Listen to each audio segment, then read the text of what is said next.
So the young people especially has gathered in a protest towards the way of doing things, the capitalist society and the fine glittering facades of this modernism. But what do they want instead? That's a question which I think everybody has been asked when they try to criticize capitalist society. They try to criticize conservatism and liberalism.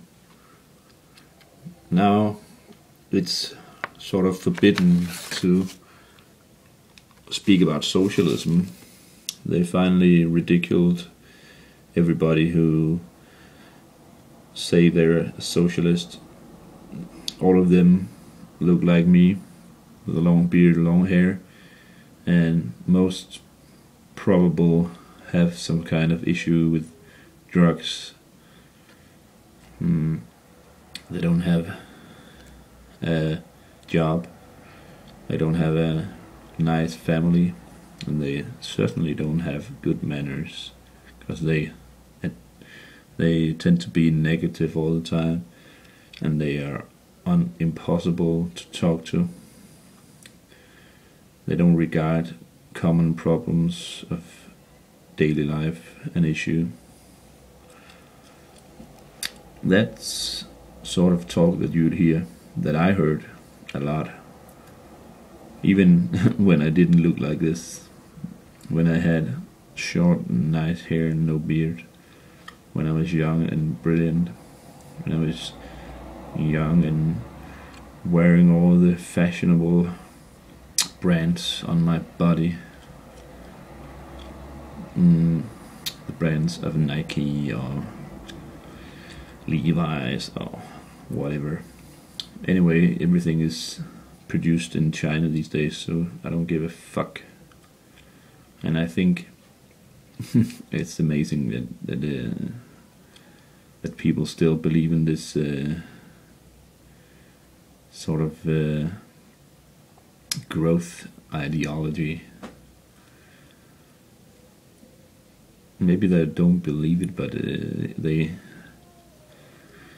they've slowly become manipulated by commercials and by very smiling, beautiful people saying that this is the answer to the human being's turmoil. And everything seems to work when you have a job. Then you can buy it. Then you can see the commercials on your 42 inches flat screen. And also you can relate to other people saying the same thing. And there are many, a lot more than you would than I would imagine. They're just screaming this mantra, screaming a mantra of you need to be like everybody else. You need to be like the guy in the television, the girl in the television, plastic tits and toothpaste.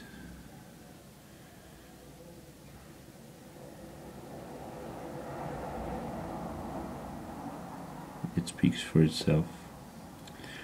But what do we want instead of this crap?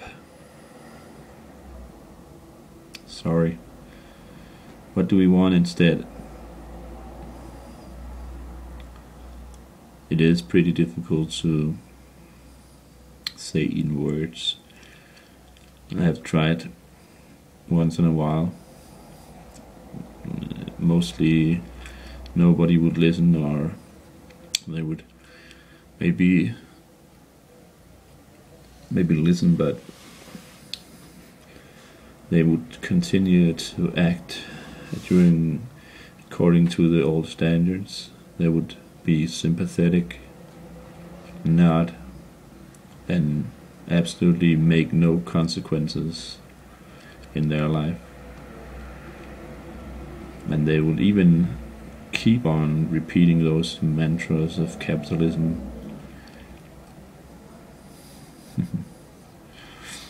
So I will give the word to the Spanish Revolution. They made this small poster where they have the basic information, and I'll read some of it to you. And I think it is something that I believe in. It could happen, since the whole media business is totally ruined. I mean, nobody would believe what they see in there, and if they did,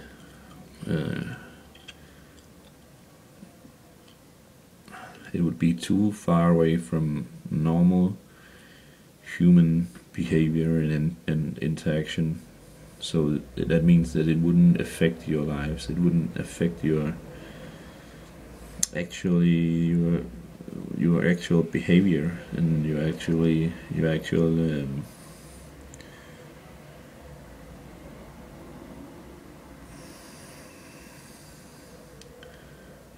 way to be in this society. Thing is, it's very, very difficult to do anything alternative. When you try, if you try, the police will come and hunt you down. The tax the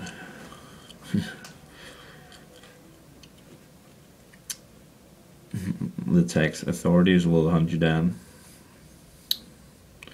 and everybody would be suspicious of you.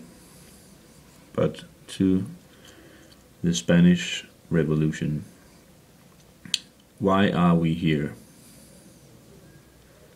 We are here because we want a new society that gives more priority to life than to economic interest. We will try to change this. We want for society and its social conscience. We want evidence that society has not fallen asleep, and we will fight for the rights that we deserve without any violence. We support our comrades that were arrested by the police after the first demonstration in Madrid, and we want them to be set free without charge. We all want this, and we want it now. If you agree, join us. Okay, that's the first part, and then there's another part about how they structure the rebellion, where there's an information desk downtown that you can see in the other video. You can come there and ask for help and ask about how things work.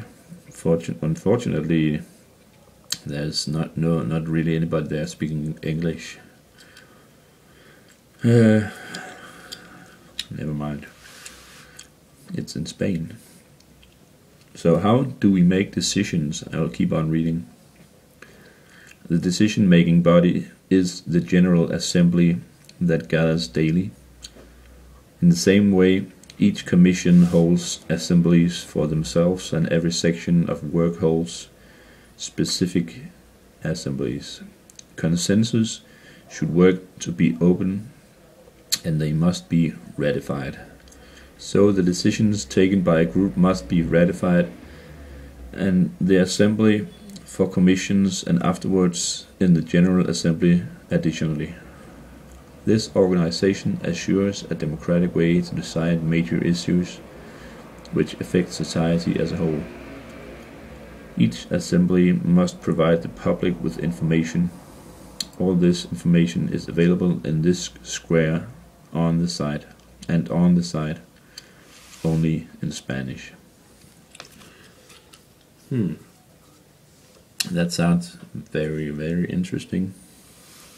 I think, especially the part about the meetings, these assemblies, and also the part about how they gather the information that it should be provided to the public. So they go in a small assembly and talk about issues, and then they have to go to the big assembly. They call it the General Assembly. Afterwards, after having a consensus in one assembly, they must go to the General Assembly afterwards.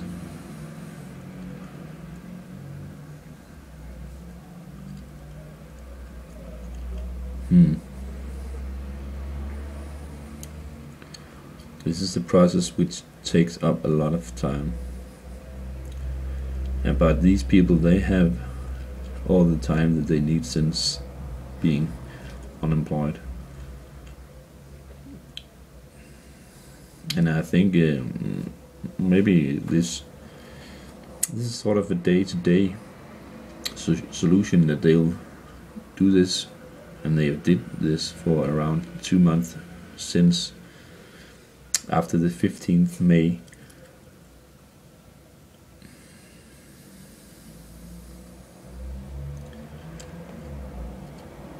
But in the long run, we cannot exactly say what is going to happen. As long as they keep this procedure, there will be no sort of misuse anyway, but maybe you could see some kind of tiredness after some time. But I think this is necessary in order to get a different perspective than the politicians themselves have had. I mean, the point here is that the politicians, they've just not been able to do anything. The unemployment has been rising and rising and rising and rising, and the people have been trying to make a point. But if you make a point on your own, it won't move anything, and nobody will listen to it. This is a way to make a point together, and maybe a different point that than the politicians will come forward with, since they're not based on any capitalist interest or any party that you have to satisfy, or any kind of ideal that, or any idea that we don't know of.